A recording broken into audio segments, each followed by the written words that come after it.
ইরানের সঙ্গে যুদ্ধ বন্ধের স্বাক্ষরিত হওয়ার পরে ইসরায়েলকে কড়া হুঁশিয়ারি বার্তা দিয়েছে যুক্তরাষ্ট্র।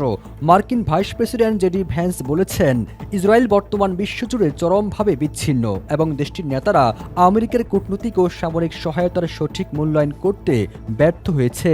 ইসরায়েল প্রসঙ্গে এমন মন্তব্যের পর দুই মিত্র দেশের সম্পর্কের ফাটল আরও স্পষ্ট হয়ে উঠেছে। প্রশ্ন উঠেছে, মিত্রদেশ ইসরায়েল কেন হঠাৎ করে যুক্তরাষ্ট্রের সবচেয়ে বড় শত্রুতে রূপ নিচ্ছে? ইসরায়েলের সামরিক নীতির সমালোচনা করে জেডি ভ্যান্স বলেন, 9 বা 10 মিলিয়ন জনসংখ্যার একটি দেশ কেবল হত্যাযজ্ঞ চালিয়ে তাদের সব জাতীয় নিরাপত্তার সমস্যার সমাধান করতে পারে না। গত 3 মাসের সামরিক সহায়তার পরিসংখ্যান তুলে ধরে জেডি ভ্যান্স বলেন, গত 3 মাসে ইসরায়েলকে প্রতিরক্ষামূলক অস্ত্রের 2/3 আমেরিকার হাতে তৈরি এবং মার্কিন টাকায় কেনা।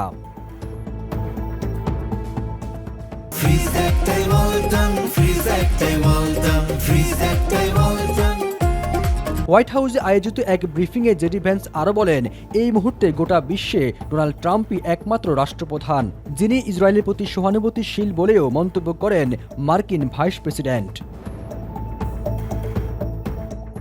ইসরায়েলের জাতীয় নিরাপত্তা মন্ত্রী এবং অর্থমন্ত্রীর নাম উল্লেখ করে বাস্তবমুখী হওয়ার আহ্বান জানিয়ে মার্কিন ভাইস প্রেসিডেন্ট বলেন, ইসরায়েলের কেউ যদি মনে করেন যে তাদের সবচেয়ে বড় সমস্যা যুক্তরাষ্ট্রের প্রেসিডেন্ট, তবে তাদের ঘুম থেকে উঠে বাস্তব চিত্র দেখা উচিত।